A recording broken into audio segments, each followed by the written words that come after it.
샬롬. 네, 주님 안에서 문안 인사드리면서 음, 일요일과 월요일 날 강의를 통해서 주님이 특별히 감동을 주신 말씀 여러분과 나누고, 또 이리뉴스가 설교한 그 말씀 중에서 제가 지난번에 하나를 같이 여러분과 나눴다며, 오늘은 2탄을 조금 더 하도록 할게요.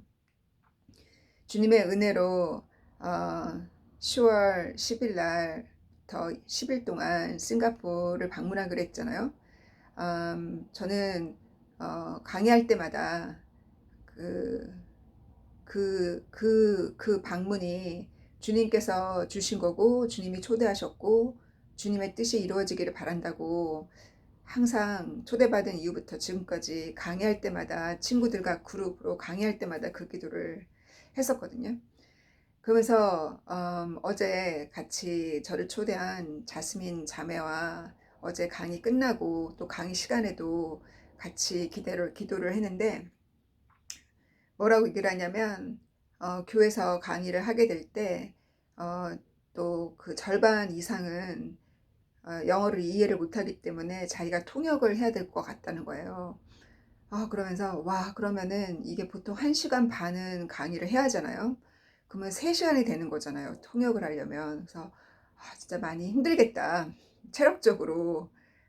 그렇지만 주님이 시키시는 일이기 때문에 저는 순종하고 최선을 다해서 하겠다고 마음을 먹었어요. 그러면서 어, 교회가 워낙 작기 때문에 이건 집회가 아니라 성경 강의를 제가 그 창세기, 저의 간증과 주님이 저에게 그 물고기를 그 진흙같이 물이 없는 마른 땅에 던지셨던 그 꿈을 저에게 주신 이후로, 2018년 이후로 복음의 문이, 전도의 문이 열렸던 그 과정, 그때 일어났던 생명의 기적의 역사, 그리고 어떻게 주님께서 이 정신병에 걸려있는 3명의 자매를 말씀 공부를 통해서 치유하셨는지, 그런 간증과 또 창세기에서 가장 저에게 답이 되었던 그 노정, 저의 노정을 제가 창세기 강의를 통해서 제가 발견하고, 그 안에서 일어났던 기적들을 제가 가서 나누려고 하거든요.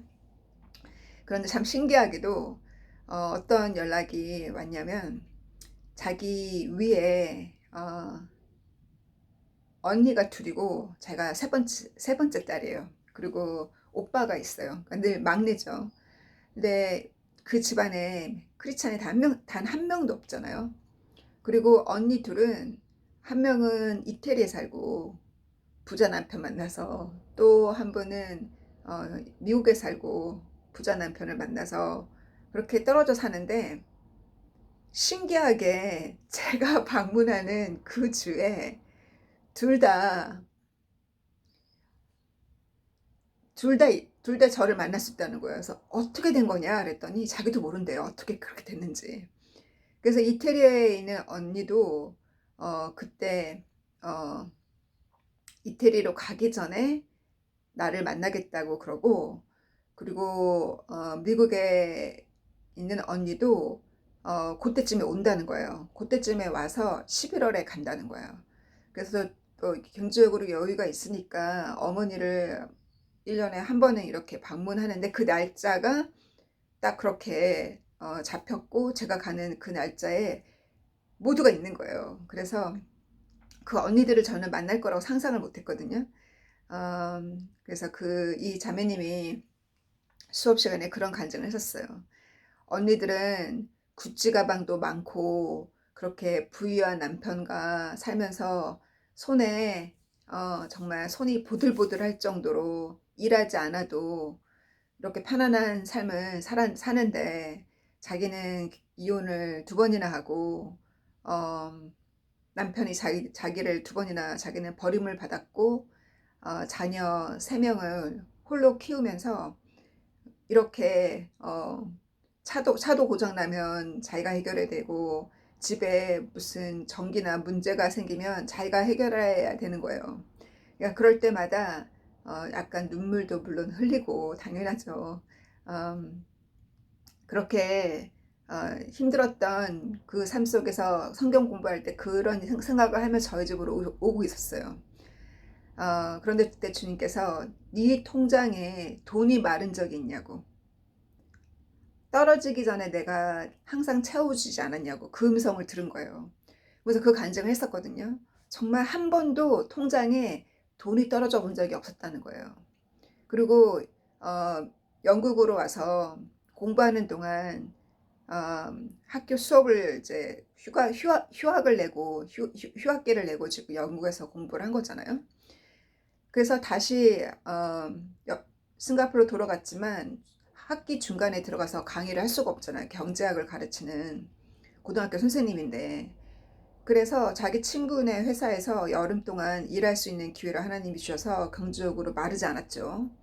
그리고 10월에 새 학기에 자기가 강의 스케줄을 받았는데, 이번 주에 지난주에 스케줄을 받았는데 보통 자기한테 20시간을 준다는 거예요. 그런데 이번에는 한 강사가 그만두게 돼서 자기가 30시간을 강의를 하게 된 거예요. 그러면서 뭐라 했냐면, 내가 너 초대한 이유로 하나님이 물질적으로 축복해 주셨다고. 그래서 20강의에서 30강의가 됐기 때문에 이제 완전히 여유 있다는 거예요. 그래서 그런 간증도 해주시면서 또 언니들도 제가 가는 딱 그 날짜에 둘 다 언니들도 저를 만날 수 있는 기회를 하나님이 주셨고, 정말 그 통장이 돈이 떨어지기 전에 그 통장을 늘 채워주지 않았냐라는 그 주님의 음성을 들은 것처럼, 사르밧가브가 돈이 많아서 그 엘리야를 먹은 게 아니고, 또 엘사를 돌봤던 그 여인도 집에 방이 많아서 꼭 그 다락방을 엘리사에게 준 게 아니잖아요. 이렇게 하나님의 사람에게 감사를 표현하고, 또 작은 교회를 돕고, 주변에 작은 교회를 돕고 또 큰 교회를 나간다 할지라도 예배만 딱 참석하는 것이 아니라 그 예배 자리에 와 있는 그 영혼들, 진리를 갈급히 간구하고 눈물을 흘리며 기도하는 그러한 잃어버린 양들을 보살피는, 왜냐하면 제가 집회를 하게 되면 성도들을 못 만났잖아요. 개인적으로.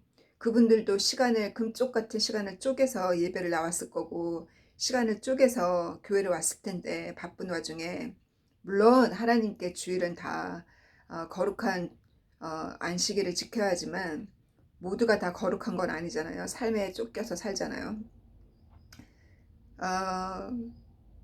그래서 주님께서 그렇게 큰 교회로 저를 인도하신 것이 아니라 그녀가 다니는 작은 교회로 저를 인도해 주셔서 저는 너무 감사해요. 왜냐하면 그 개개인을 만날 수 있기 때문에. 그래서 주님께서 일요일 날 강의를 할 때 요번에 모두가 다 모인 건 아니었거든요. 제가 그 장님 이나 그 그룹은 3명인데 제가 가서 강의를 하기 때문에 제가 일요일 날 굳이 이번에는 초대를 하지 않았어요. 그래서 그 그룹이 왔으면 10명이었을 텐데 저희가 7명이 모여서 강의를 하고 있었거든요. 저는 자랑하는 건 아니지만 제가 자랑하려고 한다면 사람들 다 불러 모았겠죠. 일요일 날 강의 다 들어오라고. 저는 그게 자연스럽게 그 일요일 그룹이 늘어날 수밖에 없는 거는, 사람들이 취업을 하기 전에는 수요 강의에 왔다가 취업을 하게 되면 수요 강의에 못 오니까 결국은 일요일날 강의 숫자가 늘어나는 거예요. 수요일날은 숫자가 줄어들고, 근데 하나님께서 수요일날 숫자가 줄어들 것 같지만 또 하나님이 새로운 생명을 보내주시고, 그래서 목사님이나 교회 지도자들이 사람이 계속 부는 것을 보았잖아요. 작년 7월에 시작했던 강의가 지금까지 1년을 지내서 창세기를 끝나고 지금 마태복음에 들어가는데, 수요일날도 숫자가 늘고 주일날도 예배 끝나고 강의를 하는 강의 모임에 7명이 모여서 강의를 하니까 사람들이 보았잖아요. 왜냐하면 이 교회는 예배 인원이 20명이고 목사님이 한 달에 한 번 정도 방문할 때는 40명씩 모인다 할지라도 평균 예배 인원은 30명밖에 안 되는 작은 교회고 주님이 작은 교회를 섬기라고 저를 보내신 거잖아요. 그런데 이 사람들 중에 간혹은 다른 사람이 잘 되면 그것을 질투하는 사람들이 있어요. 잘 되면 축복해 줘야 되는데, 수고한다고 등을 두들겨 줘야 되는데 도리어 질투하는 사람들이 있다는 거예요. 그 뭐라고 질투를 하냐면, 나는 인기가 많아서, 친구가 많아서 주일날 사람을 잘 데리고 오고 수요일날 강의도 사람들을 잘 데려온다는 거예요. 친구가 많아서. 제가 인기가 많고 친구가 많아서 사람들이 성경 공부하러 오는 게 아니잖아요. 제 친구는 그 중에 3명밖에 없거든요. 나머지 모든 사람들은 인맥을 통해서 주님이 보내주신, 주님이 그 한 마리의, 그 회개한 한 마리의 물고기로 말미암아서 그 죽었던 그 메마른 그 바닷가, 물 없던 그 바닷가가 출렁거리듯이, 한 사람이 주님 앞에 회개했을 때 그 회개가 회개의 열매를 맺었기 때문에 사람들이 그 열매의 맛을 보았고 향기를 맡았고 변화된 모습을 보고 자기도 그렇게 살고 싶어서 따라오는 거예요. 주님의 임재하심을 보았기 때문에. 주님의 임재하심을 체험하지 않고서 누가 따라오나요? 왜냐하면 다 성경을 다 잘 가르치는데, 성경 잘 가르치는 강사가 얼마나 많은데 저를 따라오나요? 온라인에도 얼마나 많고 유튜브에도 얼마나 많고 각 교회도 이렇게 많은데 왜 굳이 자기 교회에서 하는 성경 공부에 가지 않고 저에게 와서 성경 공부를 듣냐고요. 그죠? 월요일 날도 어제 4명이 모여서 강의를 하고, 그들은 다 이렇게 멀리 떨어져 계시기 때문에 해외에 있는 자스민하고 또 북쪽 한 3시간 정도 드라이브를 해야 가는 곳에 하시는 2분하고 또 1시간 정도 거리 떨어져 있는 자매님하고 그 4분이 와서 월요일날 강의를 들으시고, 이렇게 주님께서 이 인맥으로 본인이 깨닫고 은혜를 받았기 때문에 당연히 소개를 하게 되는 거예요. 약장사하고 똑같아요. 약의 효과를 본 사람은, 화장품의 효과를 본 사람은 화장품 팔잖아요. 그래서 약의 효과를 본 사람은 그 약을 선전하잖아요. 자기가 이 성경 공부를 들어보니까 자기에게 혜택이 있는 거예요. 주님의 임재하심을 느꼈고 본인의 마음의 기쁨과 평안을 체험했고 성경에 눈이 뜨여서 그동안은 과거에는 읽어도 이해가 안 되는 것이 눈에 이해가 된다는 거예요. 성경이 이제는 더 이상 글자가 아니라 이게 메시지로 다가온다는 거예요. 그 간증을 한 자매가 7번 강의 듣고 나서 친구를 데리고 왔잖아요. 월요일 수업에. 이렇게 주님이 보내주신 생명들이지, 말씀으로 사망에서 어둠에서 빛으로 나온 거지, 이게 약장사듯이 인기가 많고 친구가 많아서 따라오는 것이 아니라는 거예요. 그렇게 질투하는 분들은 영적인 눈을 뜨고 있지 못하다는 거. 영적인 눈이 아직도 신앙생활을 40년을 하고 50년을 해도 아직도 영적인 눈을 뜨지 못했다는 거. 그건 확연한, 주님이 저에게 확연하게 보이셨어요. 누가 이 말씀을 듣고 싶어서, 주님을 사랑하는 자는 진리를 음, 깨닫게 되어 있어요. 사마리아 여인처럼. 그 이레니우스가 쓴 글에 보면은 로마서 11장 26절에 모든 이스라엘이면 북이스라엘, 남유다로 솔로몬 이후로 나라가 나뉘어졌지만, 이스라엘 그러면 민족이다. 지금 이스라엘 민족, 야곱의 새로운 이름이잖아요. 모든 이스라엘은 구원을 받으리라. 언제 구원을 받냐면 이방인의 숫자가 다 차면 그때 모든 이스라엘, 결국은 이스라엘 하나님이 구원하신다는 그 말씀이 예수님 때도 이루어졌다는 거예요. 예수님께서 남유다에서 자라신 것이 아니라 갈릴리 북쪽 이스라엘에서 자라셨잖아요. 그리고 예수님께서 남유다 사람들은 지나가지도 않는 사마리아 땅. 사마리아 땅은 아시리아들과 그 아시리아가 침략했을 때 아시리아 사람들과 또 이방 사람들과 결혼을 했기 때문에 그 이방 땅이라고 지나가지 않는 그 사마리아 땅을 예수님은 지나가셨잖아요.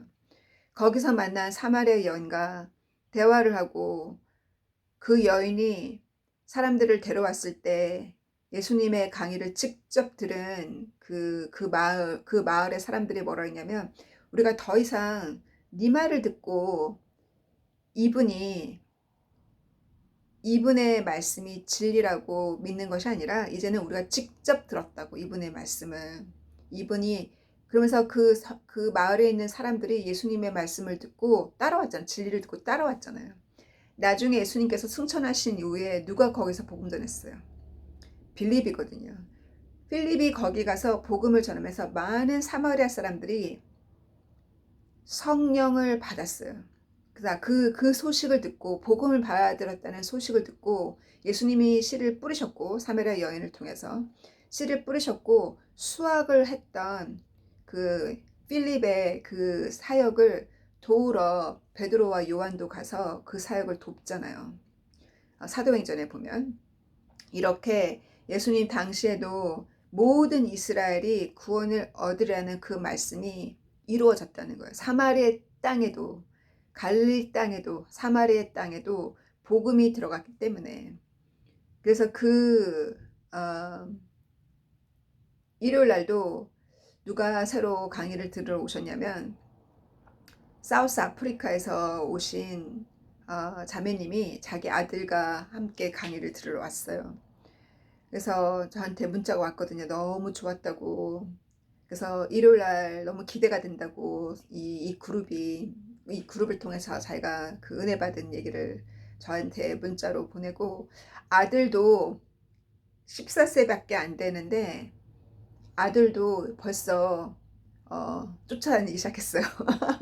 그래서 조카같이 그 아들도 자기가 남편이랑 갈등이 있었던 이유가, 남편은 이방인이고 자기는 학생 때부터 주님을 따르기로 자기 스스로 결정했다는 거예요. 부모가 아니라 자기 스스로. 근데 남편은 이방 남편을 만났기 때문에 갈등이 처음에는 없었지만 아들을 키우면서부터 갈등이 시작된 거예요. 자기는 믿음으로 키우고 싶은데 남편은 원치 않은 거죠. 그래서 그 갈등이 자기의 가장 큰 문제였다고. 그런데 자기 아들이 14세가 되면서 이제는 시니어 스쿨을 들어가야 하잖아요. 더 이상 이제 그 프라이머리 스쿨이 아니라 그 시니어 스쿨에 요번에 들어가면서 스스로 결정했다는 거예요. 자기도 믿음을 갖기로, 자기도 주님을 따르기로 결정을 한 거예요. 그래서 아들이랑 같이 처음 예배를 8월부터 저희 교회로 나오신 거예요. 많고 많은 교회 중에 저희 교회를 선택하신 거예요. 가까이 사시는 것도 아닌데. 그래서 제가 늘 기도했던 그 젊은 사람들 많이 보내달라고. 그래서 40대 초반에 젊은 자매님이 조인을 하셨고, 그 자매님께서 나눴던 간증처럼 스스로 결정할 수 있는, 어머니가 늘 자기 성경을 가지고 오셨는데 성경이 아주 오래된, 많이 읽어서 이렇게 낡은 손때가 많이 묻은 성경을 갖고 오셨어요. 본인의 성경을. 그래서 그 성경을 읽는 어머니의 모습을 보고 언젠가는 그 아들이 자기가 스스로 결정하겠지만 14세가 될 때까지 그 엄마의 마음이 얼마나 조마조마했을까. 저는 그 오래 기다렸고, 또 남편과의 그 영적인 전쟁 속에서 결국은 주님이 추수를 하셨잖아요. 이렇게 그때가 오기까지, 그 추수의 때가 오기까지 자기는 기도만 했다는 거예요. 자기의 믿음이 증명되어진 거잖아요. 자기 아들이 스스로 결정을 했으니까. 그처럼 내가 내 자녀를 많이 끌어안고 있는다고 해서 아이가 스스로 결정하는 것이 아니라는 거예요. 그래서 제가 느낀 거는, 이 집착과 존경은 다르고 또 집착과 사랑은 다르다는 거. 사랑은 부모가 자식에게 주는 그 사랑은 그거는 노력하지 않아도 자식을 향한 사랑은 물이 흐르듯이 사랑은 가게 돼 있어요. 내 자식이니까. 그래서 그 사랑이 집착으로 가지 않도록 자녀가 부모가 나를 이렇게 해줄 거라는 그 기대치를 믿는 것 그 자체가 이미 내가 줄 것에 내가 주는 것보다 더 많이 준 거예요. 왜냐하면 자녀의 기대치가 부모에 대한 기대치가 높기 때문에 그랬을 때 과연 자녀가 자기 스스로 하나님을 결정하게 될지 아니면 부모에게 밀려서 하나님을 결정하게 될지. 그래서 많은 목사님의 자녀들이 믿음 좋은 자매님을 그 믿음 좋은 그 자녀들을 찾기가 참 쉽진 않아요. 왜냐면 부모의 어떤 강요나 부모의 어떤 그 직업으로 인해서 억지로 따라온 경우가 많다는 거예요. 그래서 스스로가 결정하도록 내가 주님 앞에 그 믿음으로 내가 주님이 주신 그 일이 항상 주님이 주신 그 일과 그 콜링이 내 자녀보다도 내 남편과 내 아내보다도 내가 사랑하는 자보다도 그들을 희생하기까지 내가 할 수 있을 때 그래서 자녀도 내가 사랑하는 자도 엄마가 항상 밥 해준 사람이 아니고 엄마가 항상 옆에 있는 것이 아니라는 거를 아내가 항상 옆에 있고 남편이 항상 옆에 있는 것이 아니라는 거를 알 수 있도록 왜냐하면 우리가 남편을 존경하고 아내를 존경하는 그 부부의 관계도 하나님이 서로 돕는 헬퍼를 보내셨잖아요. 동역자. 그러면 서로 돕는 헬퍼로 무엇을 하기 위해서 동역자라는 거예요. 무엇을 하기 위해서. 하나님의 가정을 세우기 위해서 하나님의 교회를 가정에 세우기 위해서 동역자인 거예요. 그렇다면 주님이 우리의 머리잖아요. 가정의 머리는 주님이시잖아요. 주님을 섬기기 위해서 내 아내의 도움이 필요하고 내 남편의 도움이 필요하고 주님의 머리시고 주님의 말씀으로 자녀를 키워야 되는 거잖아요. 그 순위가 바뀌다 보면 그 사랑이 집착이 되어서 도리어 열매를 맺지 못하고 왜냐하면 그것은 내가 하려고 하기 때문에 집착은 내가 하려고 하는 거기 때문에 내가 주님한테 순종할 때 주님한테 순종하고 저는 어떻게 배웠냐면 거의 버리듯이 놔둬라. 거의 내버려 던져놓은 것처럼 과연 엄마가 나를 사랑하시나? 과연 내 아내가 나를 더 사랑하나? 어떤 그 친구 남편이 저한테 그러더라고요. 내 아내는 내가 네 번째라고. 첫 번째는 자기 자녀고 그리고 두 번째는 자기 엄마고 세 번째는 자기 강아지고 자기는 네 번째라고. 이렇게 얘기하시던 그 남편이 그 기억이 나듯이 그렇게 엄마에게는 하나님이 먼저라는 거. 하나님의 나라가 먼저라는 거. 그래서 자녀들도 그것을 보고 배우도록 또 그 하나님을 두렵과 떨림으로 섬기는 모습을 본 아내와 남편은 그렇게 섬기고 있는 자의 삶을 존경하게 되었어요. 그것이 교회 일이 아니에요. 제가 얘기하는 것은 교회 일이 아니에요. 하나님의 일을 먼저 둔다는 것은 하나님이 보내주신 그 가부와 그 고아와 하나님이 보내주신 그 생명과 함께 같이 기도 모임을 하고 그 생명을 돌보고 그 잃어버린 한 마리 양을 먼저 돌보는 모습을 남편과 아내가 봤을 때 감동을 받는다는 거예요. 그 잃어버린 한 사람을 위해서 내 생명을, 내 시간을 희생하고 심지어 내 자녀까지도, 내 남편과 내 아내까지도 희생하면서까지 그 잃어버린 한 영혼을 찾아다니는 그 모습 속에서 감동을 받는다는 거예요. 그리고 그 모습, 그 삶 속에 꼭 그로 인해서 생명의 역사가 일어나는 것 사람들이 보게 되어 있어요. 그 때문에 그 희생으로 인해서 생명의 역사가 일어나는 것을 보게 되어 있어요. 사망에서 생명으로 온 것을 오는 역사를 보게 되어 있어요.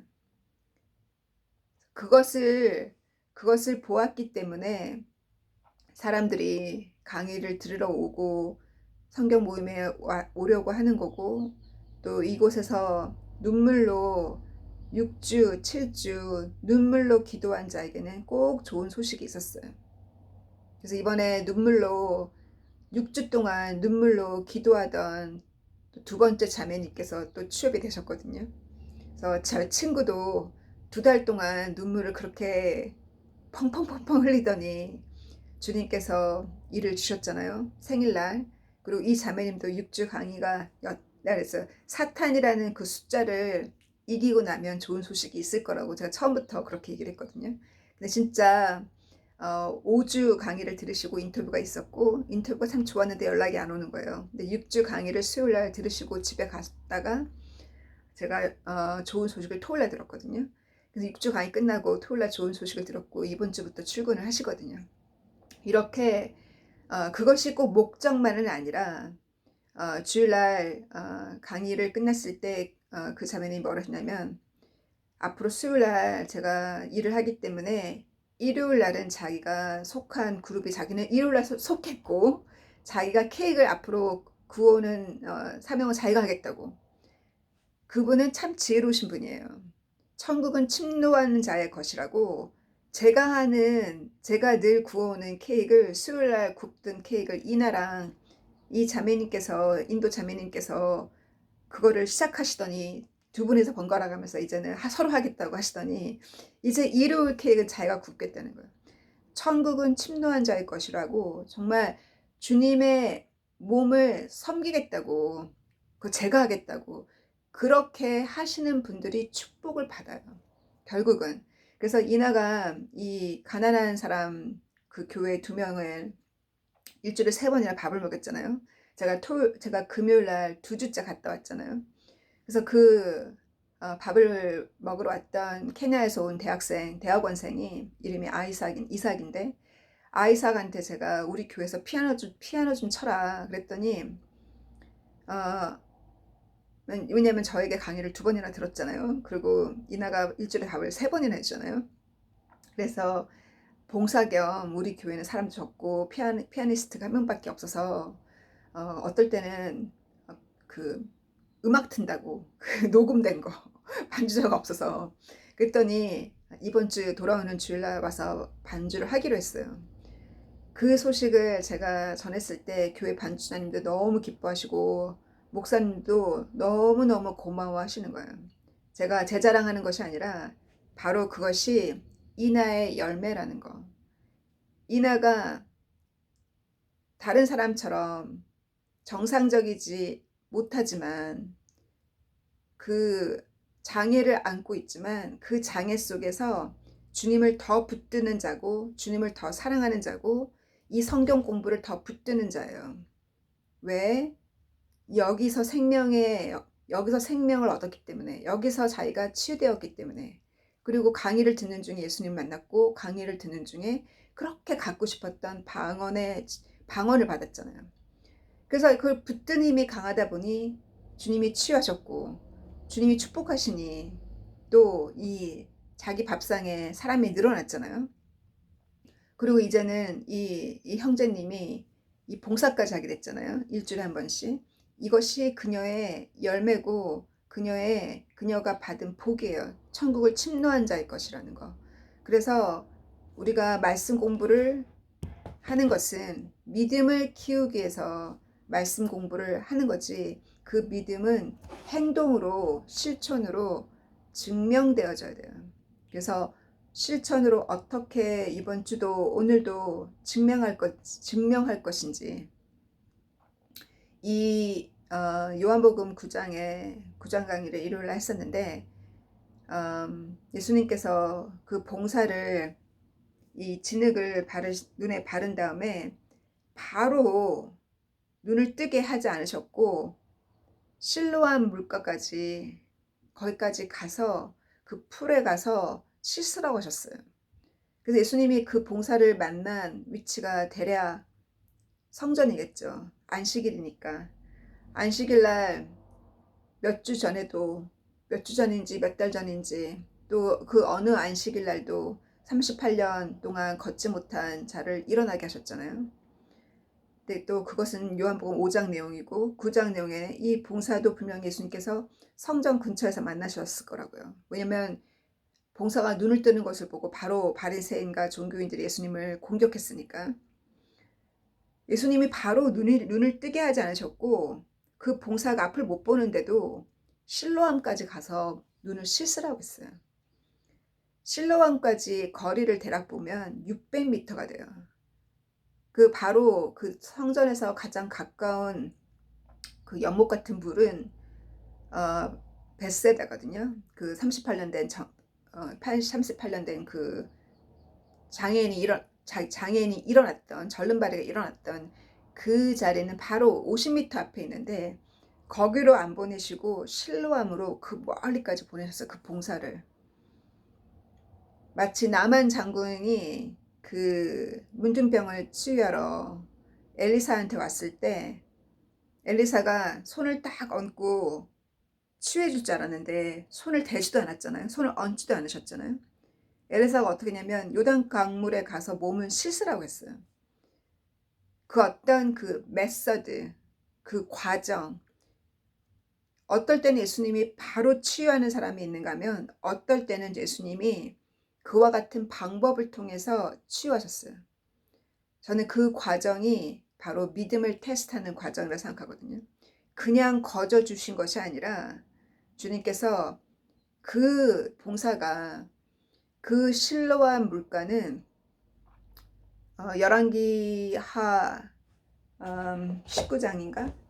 히스기야 왕 시절에 열왕기하 19장 히스기야 왕 시절에 그 아스리아 군대가 세넵차립이라는 아스리아 그 장군이 자기 군사를 이끌고 예루살렘 주변을 장악했어요. 근데 이 예루살렘 주변을 장악해서 진축이 있을 때 히스기야가 지혜를 하나님께 구해서 하나님이 지혜를 주셨잖아요.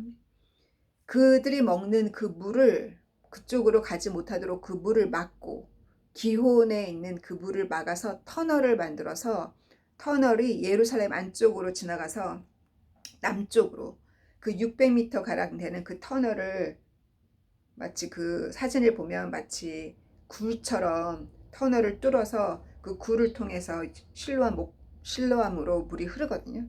그래서 물이 안쪽으로만 흐르게 잡아놨기 때문에 그 바깥에 진치고 있는 군사들이 물이 없어서 결국은 다 후진했어요. 그와 같은 그 역사를 가지고 있는 것이 이 실로암 물가인데 이 실로암도 결국은 그 성전이 무너지면서 같이 실로암 물도 같이 파손이 돼요. 근데 아무튼 그 예수님께서 그 600m 그 거친 돌을 깎아서 터널을 만든 그 거친 그 길을 특히 봉사가 그 돌짝밭을 그 험한 길을 600m를 가면서 과연 무슨 생각을 했을까?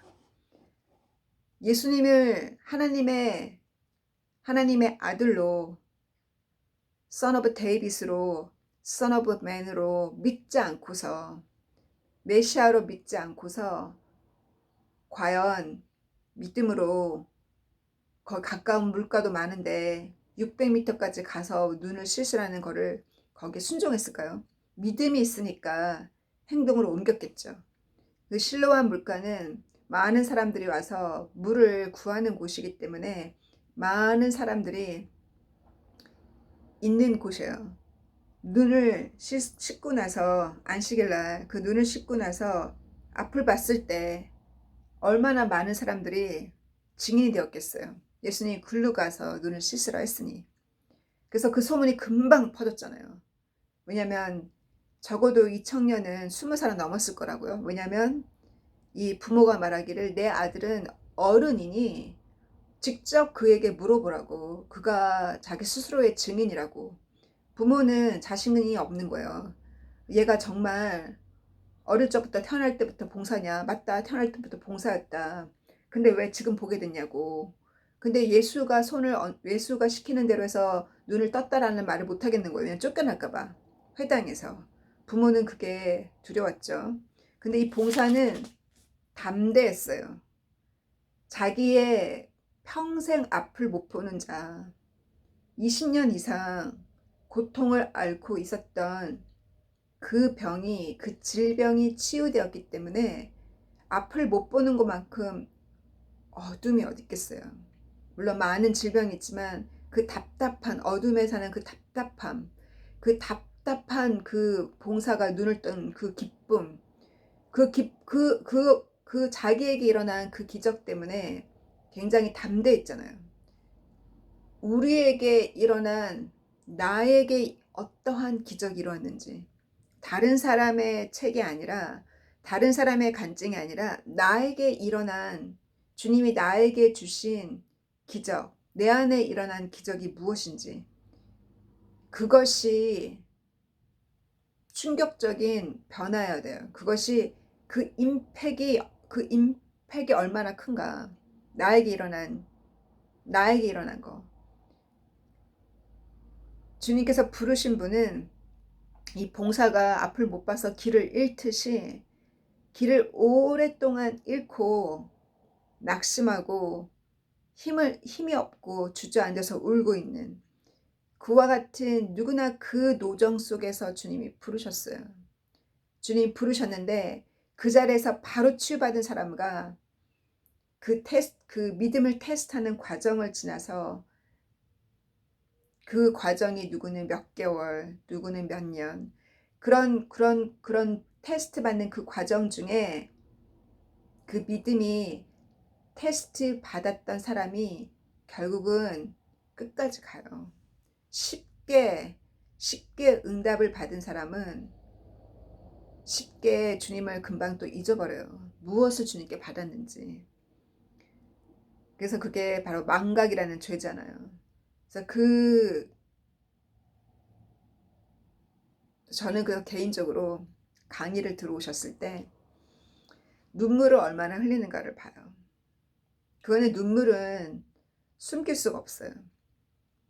그 눈물 속에 진실이 들었고 그 눈물의 회개를 하는 자에게는 항상 강의 중간에 기적이 많이 일어났거든요. 주님께서 마음의 순전함과 마음의 순진함과 순수한 마음을 주님이 보시고 그 눈물의 감동을 많이 받으세요. 그래서 이렇게 이와 같은 이 봉사에게 일어났던 사건처럼 이 싱가포르에 있는 자매님이 신앙생활을 수십 년을 했지만 주님을 이렇게 딱 만나지를 못하고 해석이 안 되는 거죠. 왜 언니들은 저렇게 잘 사는데 나는 왜 이렇게 버림받고 사는가? 나는 왜 이렇게 고생하며 사는가? 그래서 가지고 있는 돈을 다 털어서 영국에 오면 영국 남편을 만날 줄 알았는데 6개월 공부하고 나서 결국은 집에 갈 수밖에 없는 상황이 됐잖아요. 자녀의 비자가 안 나와서 자녀의 교육을 포기할 수 없으니까 주님께서 결국은 보내셨고 주님은 그래도 포기하지 않으시고 저에게 마음에 감동을 주셔서 끈을 놓지 않으시고 온라인을 통해서 여러분을 제가 온라인으로 만나듯이 온라인을 통해서 계속 강의를 5월, 6월, 7월, 8월이 오기까지 그 8월 초 그 한강에 그녀의 가슴을 움직였잖아요. 그래서 그 8월 초부터 지금까지는 강의 놓치지 않고 쫓아다니고 문자하고 이메일 보내고 그렇게 저는 이번 그녀의 집안에서 주님께서 작정하시고 하신 일이니 주님께서 주님의 그 뜻이 그녀의 그 부자 언니들과 또 부처를 믿는 우상 숭배를 하고 있는 그녀의 어머니와 또 병중에 있는 그녀의 오빠와 이 막내를 통해서 이 집안에 정말 주님께서 한 사람이 구원을 받으면 그 집안이 모두가 구원을 받으리라는 그 예언이 이 집안에 일어나기를 주님 그 기적을 보여주셔서 이것이 만방에 소문이 나도록 주님 그와 같은 기적 역사가 이나에게 일어난 것처럼 그와 같은 기적의 역사가 이 오티즘 아이의 엄마네 집에 일어난 것처럼 한 사람의 회개와 한 사람의 눈물과 한 사람의 그 충격, 주님이 주신 그 충격, 사마라 여인이 그 주님의 그 대화 속에서 생명수의 물을 주님이 주셨을 때 그 한 사람의 고백이 그 사마리아 사람들의 잠을 깨운 것처럼 그와 같은 생명의 역사가 그녀와 그녀의 교회, 그 작은 교회의 목사님에게 힘을 드리고 성도들의 잠을 깨우는 역사가 일어나기를, 그와 같은 생명의 역사가 그 가정에 일어나기를 주님께서 시작하셨으니 주님 마무리까지 주님이 하시기를 간절히 간구할 때 사랑하는 예수님의 이름으로 감사함으로 드렸습니다. 아멘. 그래서 그와 같이 여러분의 가정에도 또 여러분이 속한 곳에도 이번 주 또 어떠한 주님 여러분을 통해서 여러분이 그 장님이 눈을 뜨듯이 내가 몰랐던 것을 내가 깨달았을 때, 내가 영적인 눈을 떴을 때 주님이 이 땅에 인간으로서 오셨다는 거. 저는 달리기를 갈 때마다 물론 달리를 하고 나면 항상 어디가 아프죠. 발목도 아프고 발바닥도 아프고 근육이 땡기고 나이가 들어서 그 달리기 할 때만 느끼는 거는 정말 주님께서 인간으로 오셔서 이 육체의 한계를 넘으셨어요. 저는 그것이 저에게는 굉장한 영감이거든요. 주님이 저에게 주신 영감. 그래서 이 육신을 복종케 하고 싶은 그 주님이 하셨던 40일의 금식은 제가 못한다 할지라도 내가 할 수 있는 그 육신을 쳐서 육신을 다스리고자 하는 그 다스리지 못할 때 오는 그 실망감과 죄책감과 그 한탄스러움이 있어요. 그 한탄스러움과 나를 복종케 하기 위한 그 노력이 없이는 성취하지 못해요. 그래서 주님께서 그 육신으로 오셔서 육신이 처음 했던 배고픔과 육신의 한계를 띠고 밤에 기도하셨던 그 주님의 그 몸부림과 주님께서 그 화려한 옷을 입은 자는 왕궁에 있다고, 너희가 찾는 자가 누구냐고, 그 세례 요한처럼 그 화려한 거 다 버리고 또 모세처럼 그 궁궐을 박차고 나가서 주님의 그 부르심을 이루기 위해서 광야에서 외치는 소리처럼 그 세례 요한처럼 그 거친 삶을 선택했던 예수님이 바로 그 거친 삶을 선택하셨잖아요. 예수님께서 화려한 옷을 입고 부드러운 손을 가지신 분이 아니잖아요. 거기에 거친 쇠가 박혔던 그 주님께서 그 육신이 찢어졌던 그 육신의 한계를 견디셨던 주님이잖아요. 그 육신의 한계를 견디셨던 주님처럼 나도 이 육신의 이 한계를, 이 육신이 말을 안 듣는 것을 한탄해야 할 때 주님이 도와주시는 것 같아요. 그래서 우리 이 육신의 게으름을 이기고 주님께서 이번 시즌에 오시던 우리를 불러 올리시는 휴거가 이번 시즌에 있든 내년에 있든 우리는 그 주님의 징조만 보고 따라가는 거지 그날과 그 시는 알지 못하잖아요. 주님이 나를 천국으로 먼저 부르실지 휴거 이전에 그건 우리는 모르는 거잖아요. 그래서 주님께서 그 날짜가 중요한 것이 아니라 어느 해가 중요한 것이 아니라 어느 날짜고 어느 해인지 그것만 계산하는 게 중요한 것이 아니라 주님께서 우리에게 원하시는 것은 항상 껴있으라 내가 언제 올지 모른다 하셨잖아요. 그래서 그 주님이 나랑 같이 손을 잡고 날마다 걷는 그것이 기쁜 거지. 그죠? 그러나 왜 우리가 휴거를 기다리냐면 사랑하기 때문에 기다리는 거예요. 여러분 사랑하는 자가 해외를 나갔거나 지방 출장을 나가면 오는 날짜를 기다리잖아요. 저 어릴 적에 아빠가 오는 날짜가 언제냐고 지방 출장을 자주 하셨거든요. 그럼 저랑 엄마랑 날짜를 계산했어요. 이렇게 달력에 이거를 그으면서 아빠 오는 날짜. 왜냐하면 아빠 오실 때 종합 선물을 갖고 오시거든요. 종합 선물 세트. 그래서 그 날짜를 이렇게 그으면서 기다렸던 주님이 오시기를 기다리는 것은 주님을 사랑하기 때문에 휴거를 기다리고 주님이 오시는 그날을 기다리는 거예요. 그렇다고 해서 우리가 기다리고만 있는 것이 아니라 저녁에 손님이 오기로 약속되어 있으면 기다리고만 있는 것이 아니라 손님 오면 화장실 청소해야죠. 밥 해야죠. 그런 것처럼 주님을 기다리는 것은 기다리고 있는 그 휴거를 아는 지식이 아니라 지식만이 아니라 주님을 사랑하기 때문에 기다리는 거고 휴거가 곧 이루어질 거라는 거를 또 믿는 사람은 그것을 기다리는 사람은 지금 주님이 주시는 그 일에 충성하게 되어 있어요. 그래서 주님이 우리에게 주시는 그 충성하라고 보내주신 잃어버린 한 마리 양이 또 누구인지를 이번 주 또 찾고 보살피고 가서 기도해주는 저희가 되기를 간구하면서 마치겠습니다. God bless you. Bye.